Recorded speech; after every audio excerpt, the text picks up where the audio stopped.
जय श्री महाकाल आदेश। तो आज की चर्चा है बेताल पर। बेताल क्या है और बेताल की सिद्धि से लाभ क्या है। तो बेताल की सिद्धि आपने एक वीडियो देखा होगा, अगिया बेताल। तो गोरक्ष संहिता के हिसाब से अगर देखा जाए तो गोरक्ष संहिता में यह बताया गया है कि बेताल सिद्धि से डरने की आवश्यकता नहीं है। वो साधक की रक्षा करते हैं और पूरे जीवन उसके प्रति को पालित करते हैं, अर्थात उसकी इच्छाओं की पूर्ति करते हैं, जो बेताल होते हैं। तो बेताल का जन्म कैसे हुआ? सबसे प्रथम बार तो जो महाबेताल हैं वो बाबा महादेव के क्रोध से उत्पन्न है। कब? तो जब वो रौद्र रूप में आए थे, जब माता सती का उन्होंने सुना तो वो रौद्र रूप में आए, तब बेताल उनके क्रोध से उत्पन्न हुआ था। प्रथम वो महाबेताल थे। इस विषय में मैंने वीडियो बनाया हुआ है, तो उस वीडियो को आप देख लीजिए। तो उनकी कथा है, पूरी कथा बताइए कि कब कैसे और फिर वो कहाँ चले गए। तो भगवान शिव ने उनको समुद्र के पार भेज दिया कि तो तुम समुद्र के पार जाओ और वहां रहो। और जो भी साधक, क्योंकि बेताल का अपना अलग संप्रदाय है, उसमें श्रेणियां हैं। बेताल, फिर प्रचंड बेताल, फिर वीर बेताल, और फिर सबसे बड़े हैं ये महाबेताल। तो जो महाबेताल हैं उनके अनुयायी हैं, उनके सेवक हैं। जो बेताल पंथ है, जो बेताल संप्रदाय मान लो, जो भी इनका शक्तियों का है, तो ये सबसे श्रेष्ठ है उसमें जो महाबेताल है। तो इनका आधिपत्य है उस श्रेणी पर जो बेताल श्रेणी है। तो जो बेताल होते हैं उनको सिद्ध कैसे करें? तो ये एक ऐसा है कि जो इतने सहज भाव से नहीं बताया जा सकता। आपने सुनी होंगी कहानियां, आप गूगल पे देख लो। अगर प्रेत सिद्ध करना है तो आपको 21 दिन एक काम करना होगा। ये मैं नहीं कह रहा हूं, ये क्रियाएं थोड़ी जटिल हैं, ऐसी सहज नहीं है कि उनको चाहे कोई कर। क्योंकि बात यह है कि इसमें सूत्र है।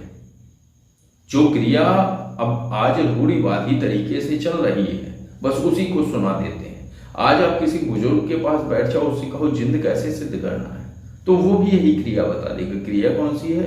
21 दिन आपको सुबह सुबह उठ के शौच के लिए जाना है और उसके बाद थोड़ा पानी बचा लेना है और उसको बबूल के पेड़ के ऊपर डालना है, जड़ में, ऊपर नहीं, जड़ में। और 21वें दिन जब आप डालोगे तो उसमें से हु हा ही करता हुआ कोई पीछे से प्रकट होगा। फिर वो कहेगा, लेकिन 21वें दिन तुम्हें कुछ उसके लिए भेंट लेके जानी है। तो वो कहेगा दो मुझे, तो तुम तत्काल उसको भेंट दे दो।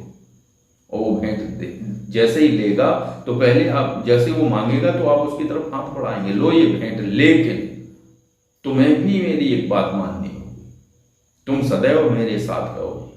वो हाँ करेगा, तुम उसको भेंट दे दोगे, हो गया एग्रीमेंट। तो ये क्रियाएं इतनी सहज नहीं है जैसी बताई जाती है, लेकिन इनमें सूत्र छिपा है। ऐसा भी नहीं है ये पूर्ण तरीके से गलत है, पूर्ण तरीके से नहीं है, लेकिन गलत भी है। इसमें पूरी प्रक्रियाएं नहीं बताई गई है। तो बस ऐसे ही है कि कैसे सिद्ध करें, ये सहज नहीं है यहां बताना, क्योंकि उसमें भी कई चूकें हो सकती हैं। कोई कैसे करे, कोई कैसे करे, और कहाँ कोई चीज छूट जाए। वो इतनी सहज नहीं होती है कि बता दो भाई शौच के लिए जाना है, उसमें से पानी बचा लेना है, वो पेड़ पे डाल देना है, बस हो गया। उसमें मंत्र होते हैं, कुछ प्रक्रियाएं होती हैं कुछ, और उन प्रक्रियाओं को करने के बाद ही वो क्रिया पूर्ण होती है। और ये बाबा गोरख ने जो लिखा है अपनी संहिता में कि ये सहज शक्तियां, सहज भी नहीं है, सहज के लिए सहज है और बहुत कठिन है, धुएं की आकृति में होते हैं। और ये जिस साधक के साथ जुड़ जाए उसकी कभी दुर्घटना नहीं होती है, क्योंकि ये पूर्ण तरीके से उसके शरीर की सुरक्षा हेतु तैनात होते हैं। जो बेताल होते हैं ये अपने साधक की पूर्णता से रक्षा करते हैं, उसके आगे भी, उसके पीछे भी, और जब कोई घटना होने वाली होती है उसके पहले ही उसे सूचित कर देते हैं। बेताल किसी भी व्यक्ति की आत्मा हो सकती है। जैसे हिंदवानी में बेताल होते हैं, वैसे ही मुसलमानी में जिन्न होते हैं। अब उनकी तीक्ष्णता बढ़ती चली जाती है, जैसे बेतालों की, जैसे बेताल, फिर प्रचंड बेताल, फिर वीर बेताल, लेकिन जो मूल है वो है महाबेताल। तो ऐसे ही इनकी श्रेणियां होती हैं, ऐसे ही जिन्न की होती हैं, जिन्न, जिन्नात और भी। फिर इनके ऊपर होते हैं बलि, जैसे बेताल होते हैं, बेताल की अपनी अलग श्रेणी है, ब्रह्मदेव अपनी अलग श्रेणी के हैं, ब्रह्म राक्षस अलग श्रेणी है। ऐसी श्रेणियां बढ़ती चली जाती हैं, लेकिन हैं समस्त इत्र योनि की शक्तियां। लेकिन जो महाबेताल हैं वो नहीं है, वो अलग है शक्ति, वो केवल इन पे अधिपत्य है उनका। इन बेताल जैसी श्रेणी पर उनकी पूरी पकड़ है।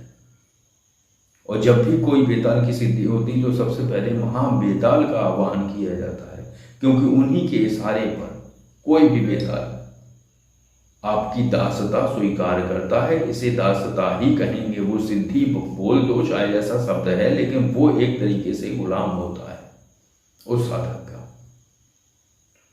वो बात अलग है कि वो साधक उससे जो है प्रेमवत जुड़ जाए और एक अलग मित्रवत रिश्ता रखे, तो ये अलग बात है, लेकिन होती है वो दासता ही। तो सिद्धि उनको एक तरीके से जुड़ने के लिए होती है। तो बस आज की बेताल के विषय में एक छोटी सी जानकारी थी। अगर ये जानकारी और ये चर्चा आपको अच्छी लगी हो तो वीडियो को लाइक करिए, और अगर आप किसी पारलौकिक विषय पर जानकारी चाहते हैं तो आप कॉल-मी-4 ऐप के माध्यम से कॉल कर सकते हैं। अगर आप किसी साधारण विषय पर चर्चा करना चाहते हैं तो ये जो नंबर स्क्रीन पर है, इससे आप कॉल और व्हाट्सएप द्वारा जानकारी ले सकते हैं। आदेश, जय श्री महाकाल।